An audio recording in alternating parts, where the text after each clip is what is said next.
Hello everyone.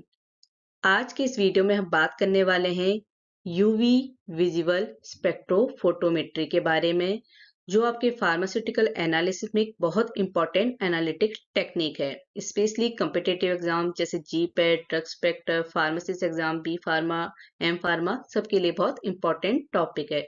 तो video को and तक जरूर देखिएगा। वीडियो अच्छा लगे तो लाइक कीजिएगा, चैनल को सब्सक्राइब जरूर कीजिएगा। चलो स्टार्ट करते हैं अपना टॉपिक। देखो, सबसे पहले हम बात करते हैं कि यूवी विजिबल स्पेक्ट्रोफोटोमेट्री होता क्या है। देखो, एक ऐसी टेक्निक है जिसमें हम मेजर करते हैं कि एक सब्सटेंस यूवी या विजिबल लाइट को कितना एब्जॉर्ब कर रहा है। क्या है हमारा यूवी विजिबल स्पेक्ट्रोफोटोमेट्री?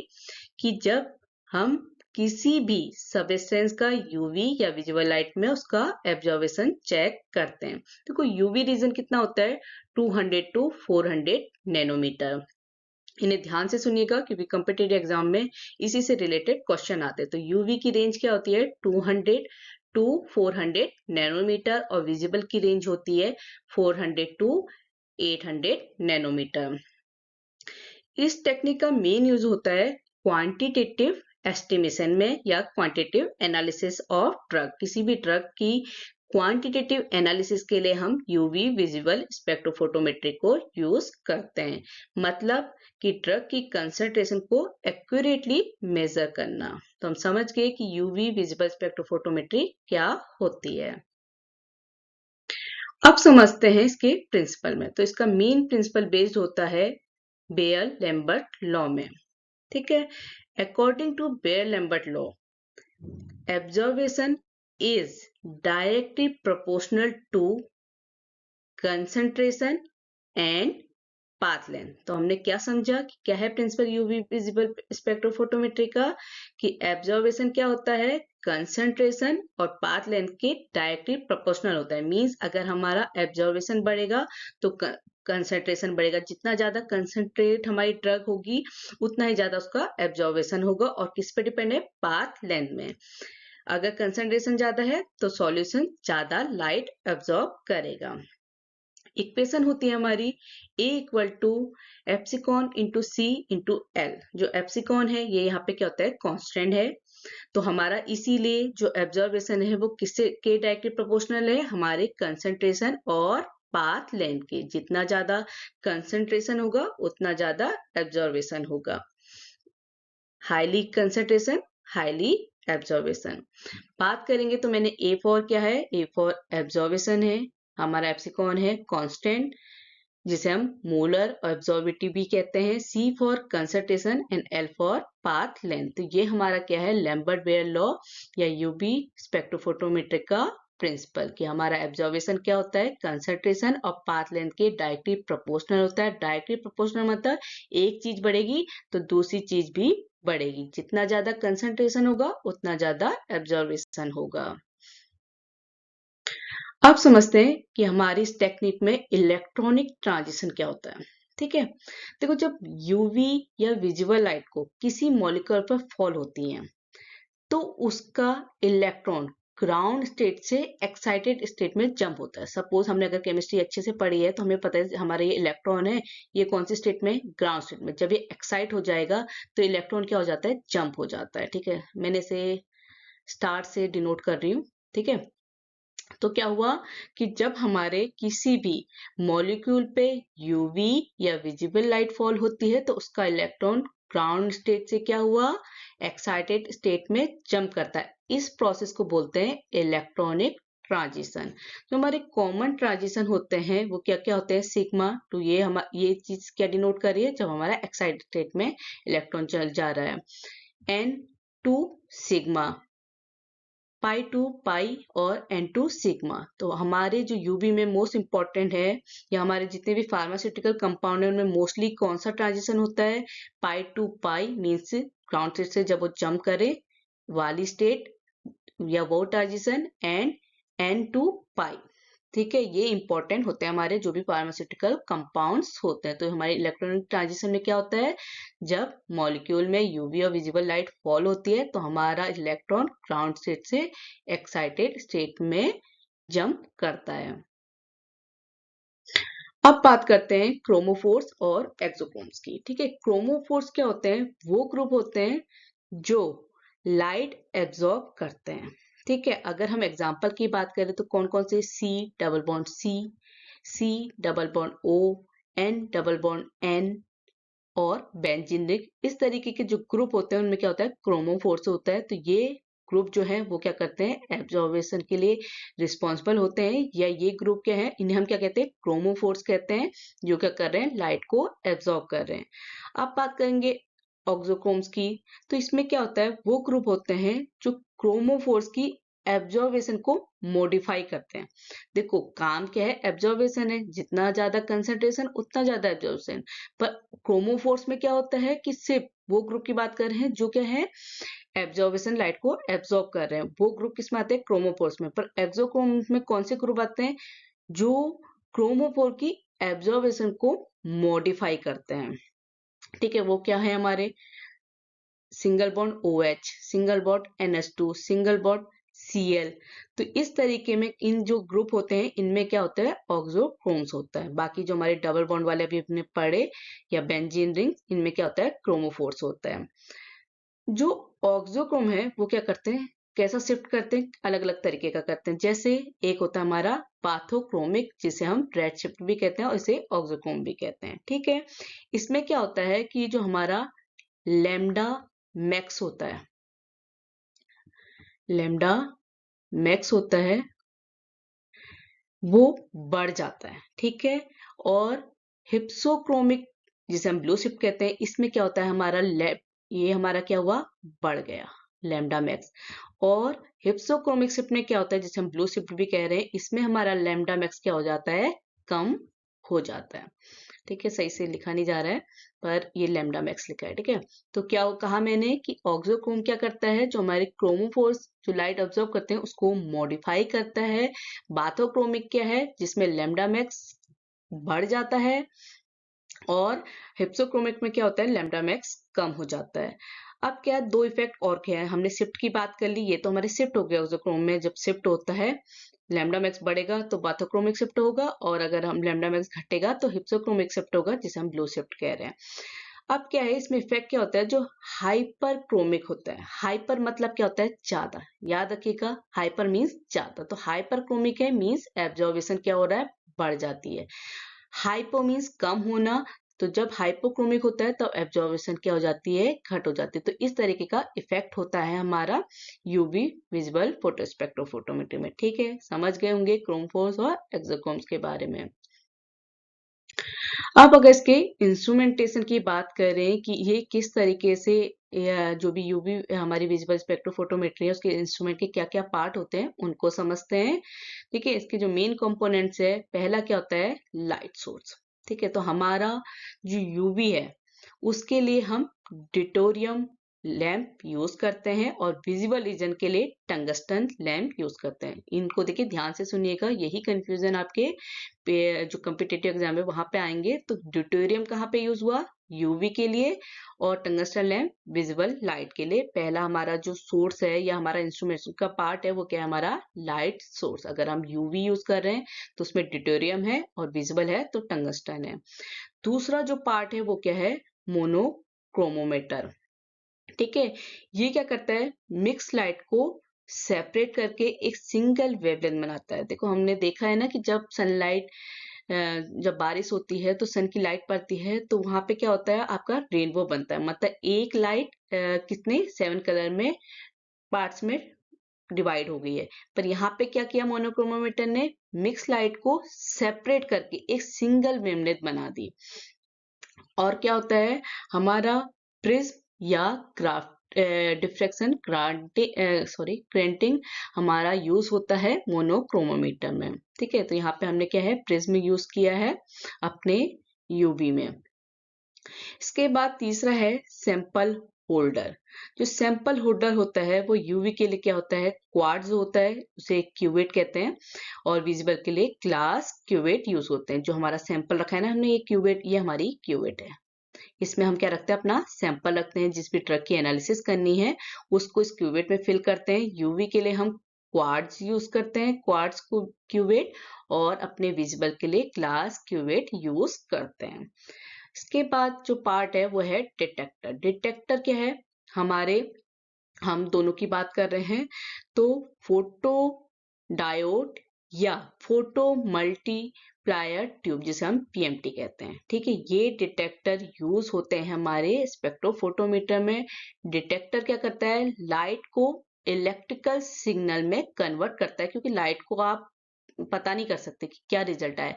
जब हमारा डिटेक्टर क्या करेगा, जो लाइट से रिजल्ट आया उसको किस में कन्वर्ट किया? इलेक्ट्रिक सिग्नल में। तो डिटेक्टर का काम क्या है? हमारे लाइट को इलेक्ट्रिकल सिग्नल में कन्वर्ट करना। इसके बाद आता है हमारा रीड आउट सिस्टम। देखो, रीड आउट सिस्टम में क्या होता है कि अब हमें अपनी जो भी इंफॉर्मेशन आई है या जो हमारा रिजल्ट आया है वो हमें कहीं ना कहीं पढ़ना पड़ेगा, क्योंकि लाइट को तो हम उससे पढ़ नहीं सकते।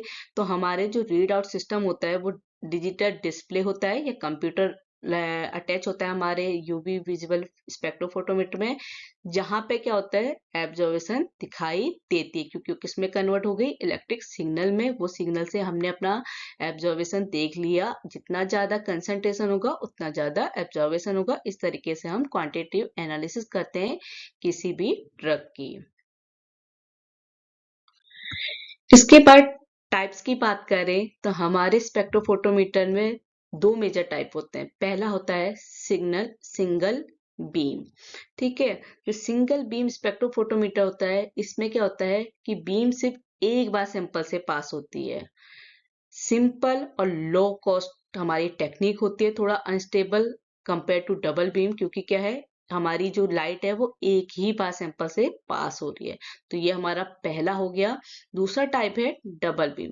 देखो, डबल बीम में क्या होता है कि इसमें जो लाइट होती है दो पार्ट में डिवाइड होती है, सैंपल और रेफरेंस। क्योंकि हमें अपने सैंपल का रिजल्ट एक्यूरेट है नहीं है, वो किससे चेक करते हैं? स्टैंडर्ड से या रेफरेंस प्रोडक्ट से, कि जिसका पहले से हमें पता है कि इसका कंसंट्रेशन कितना आना है। तो डबल बीम स्पेक्ट्रोफोटोमीटर में क्या होता है कि हमारी जो बीम होती है वो टू पार्ट्स में डिवाइड हुई, एक सैंपल में एक रेफरेंस में। तो हम उन्हें कंपैरिजन करेंगे। अगर हमारा सैंपल और रेफरेंस सेम आएगा, मींस हमारा रिजल्ट क्या है? ओके है। तो ये हाईली एक्यूरेट होती है, स्टेबल होती है, और हमारी जो फार्मास्यूटिकल लैब्स होती है वहां पे डबल बीम स्पेक्ट्रोफोटोमीटर यूज होती है। तो कितने टाइप की होती है? दो टाइप की, सिंगल बीम और डबल बीम।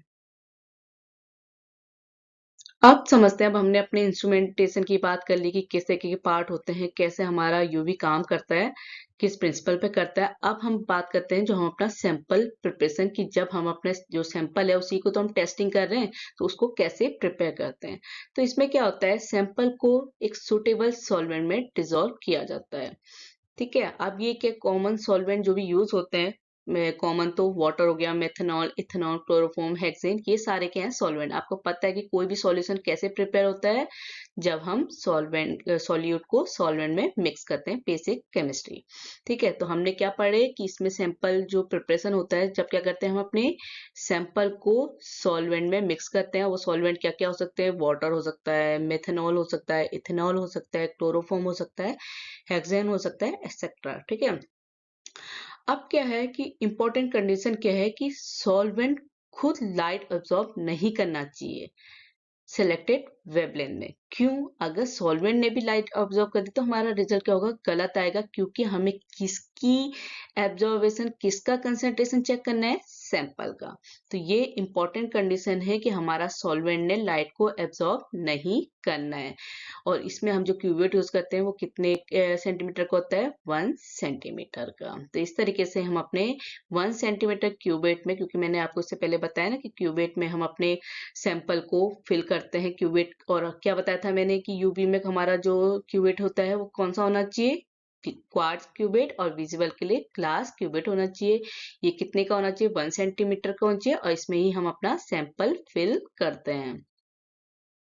इस तरीके से हमने अपना सैंपल प्रिपेयर कर लिया। एप्लीकेशन की बात करें, क्योंकि अब हम सब समझ गए हैं कि कैसे हमारा यूवी ने काम किया, कैसे रीडिंग आनी चाहिए, कैसा कंसंट्रेशन चाहिए, कैसे उसको हम अपने स्टैंडर्ड से कंपेयर करके रिजल्ट चेक करते हैं और किस तरीके का उसका इंस्ट्रूमेंटेशन होता है। एप्लीकेशन प्रिंसिपल सबकी बात कर ली। अब बात करते हैं एप्लीकेशन की, जो हमारे एग्जाम फेवरेट क्वेश्चन जो होते हैं एप्लीकेशन रिलेटेड आते हैं। तो यूवी विजिबल स्पेक्ट्रोफोटोमेट्री का यूज बहुत ब्रॉड है, जैसे ड्रग ऐसे। देखो, सबसे पहला क्या है, क्वांटिटेटिव एनालिसिस, क्योंकि हमारा ये जो टेक्निक है वो क्वांटिटेटिव एनालिसिस के लिए यूज होते हैं। किस चीज की? जो फार्मास्यूटिकल प्रोडक्ट होते हैं, जो जैसे ड्रग्स, उनके एनालिसिस में यूज होती है। दूसरा है जो डिसोल्यूशन टेक्निक होती है। देखो, डिसोल्यूशन टेस्टिंग क्या होती है कि हम कोई भी मेडिसिन से बन रही है, हमारी बॉडी में किस तरीके से डिसॉल्व होगी, इसको भी हम इस टेक्निक से चेक करते हैं कि कितना टाइम लेती है। ये सारा टेस्टिंग के थ्रू पता चलता है कि इस ड्रग का डिसोल्यूशन कितना होगा। टेक्निक यूज करके हम पता कर सकते हैं, उसकी क्वांटिटेटिव एनालिसिस कर सकते हैं।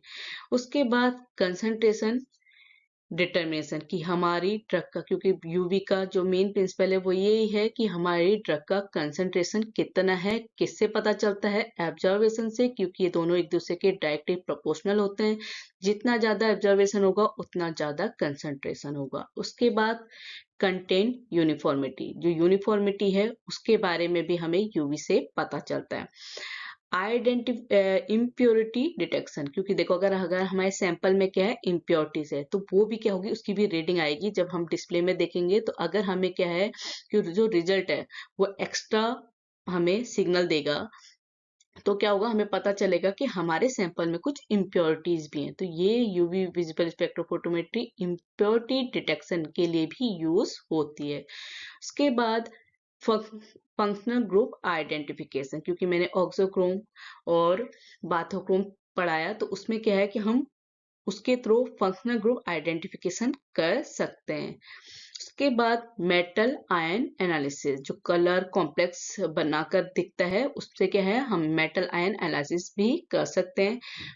तो ये सारी क्या है, हमारी यूवी की एप्लीकेशन है, कहाँ पर किस किस तरीके से हम यूवी की टेक्निक यूज करते हैं, क्यों करते हैं, ये सब उनकी एप्लीकेशन है। तो फार्मास्यूटिकल इंडस्ट्री में एक रूटीन टेक्निक होता है यूवी कि कोई भी ड्रग तभी पास होती है जब वो यूवी को के रिजल्ट जो हो पास हो। और हम ज्यादातर डबल बीम यूज करते हैं। क्यों? क्योंकि उसमें स्टैंडर्ड भी यूज होता है। स्टैंडर्ड हम क्या करते हैं, जो हमारा सैंपल है उसको स्टैंडर्ड से कंपेयर करते हैं, क्योंकि जो बीम आनी है ना, रीडिंग आनी है, वो सिमिलर आनी चाहिए। अगर उसमें डिफेक्ट है या कोई भी कमी है, मीन्स हमारी जो ड्रग है उसमें इम्प्योरिटीज हो सकती है या और कोई प्रॉब्लम हो सकती है, या हमने अपना सॉल्यूशन सही से प्रिपेयर नहीं किया, तो ये सब क्या हो सकता है अगर हम, इसीलिए किसी भी ड्रग की एनालिसिस के लिए यूवी टेक्निक करना जरूरी होता है। इसके बाद एडवांटेज की बात करें तो इस टेक्निक के क्या क्या फायदे हैं। पहला तो ये फास्ट और सिंपल है, क्योंकि एचपीएलसी की बात करें तो थोड़ी कॉम्प्लेक्स होती है, टाइम कंज्यूमिंग होती है। ठीक है, पहला एडवांटेज क्या है, फास्ट एंड सिंपल। दूसरा है एक्यूरेट एंड प्रिसाइज, क्योंकि क्या है, हमारे पास स्टैंडर्ड है, हम कंपेयर कर सकते हैं, तो हमें एक्यूरेट रिजल्ट मिल सकते हैं। उसके बाद सेंसिटिव है, लाइट से जब रिजल्ट जाएगा तो उससे बस ये क्या है कि हमने अपना सैंपल प्रिपेयर कितने सही तरीके से किया, बाकी काम तो हमारे स्पेक्ट्रोफोटोमीटर ने करना है। काम जो करने वाला है उसने कितना सही किया है, तो रिजल्ट क्या होंगे, एक्यूरेट आएंगे, प्रिसाइज आएंगे। उसके बाद नॉन डिस्ट्रक्टिव, ठीक है, नॉन डिस्ट्रक्टिव भी होती है। और जो माइक्रो क्वांटिटीज है, माइक्रो मतलब बहुत छोटी, उनकी एनालिसिस के लिए भी हमारा यूवी पॉसिबल होता है, उनकी भी हम एनालिसिस यूवी स्पेक्ट्रोफोटोमीटर से कर सकते हैं। तो ये सब एडवांटेज हैं हमारे यूवी फोटो स्पेक्ट्रोफोटोमीटर के। लिमिटेशन की बात करें तो हर चीज के एडवांटेज हैं तो डिसएडवांटेज भी होते हैं। तो क्या क्या लिमिट है इसकी, कि जो हमारी लाइट एब्जॉर्बिंग कंपाउंड है ये सिर्फ उन्हीं के लिए यूज है। अगर कोई कंपाउंड लाइट को एब्जॉर्ब नहीं कर रहा है तो उनको हम यूवी के थ्रू डिटेक्ट नहीं कर सकते। Only for UV visible absorbing compound के लिए ये टेक्निक यूज होती है। दूसरा, इम्प्योरिटीज इंटरफेयर कर सकती है, क्योंकि क्या है कि अगर हमारी इम्प्योरिटी ने हमारे स्टैंडर्ड की तरह ही रिजल्ट दे दिया तो हमें पता ही नहीं चलेगा कि हमारा सही है नहीं, क्योंकि काम करने वाले पे बात है। मशीन तो वही बताएगी जो उसमें पूरा फिल है, उसको जो भी डेटा जो भी उसने लाइट ने हमारा सैंपल से जो भी कंसंट्रेशन एब्जॉर्ब करना है उसके अकॉर्डिंग रिजल्ट है। अगर हमारी इम्प्योरिटीज होगी तो वो इंटरफेयर कर सकती है रिजल्ट की, और ये डिपेंड करता है काम करने वाले पे।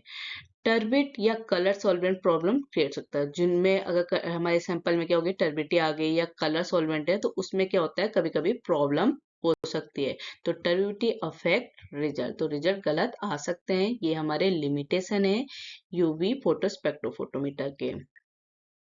कंक्लूजन की बात करें तो देखो, हमने UV visible spectrophotometry analytic chemistry का एक एसेंशियल टूल है। अगर आप कॉम्पिटिटिव एग्जाम की प्रिपरेशन कर रहे हैं तो लैम्बर्ट बेयर लॉ, इंस्ट्रूमेंटेशन और एप्लीकेशन को जरूर रिवाइज करें, क्योंकि फ्रीक्वेंटली आस्क क्वेश्चन होते हैं और ये टॉपिक आपके कॉम्पिटिटिव एग्जाम के नजरिए से बहुत इंपॉर्टेंट। तो वीडियो इंफॉर्मेटिव लगा हो तो वीडियो को लाइक कीजिएगा, शेयर कीजिएगा, सब्सक्राइब कीजिएगा। Thank you.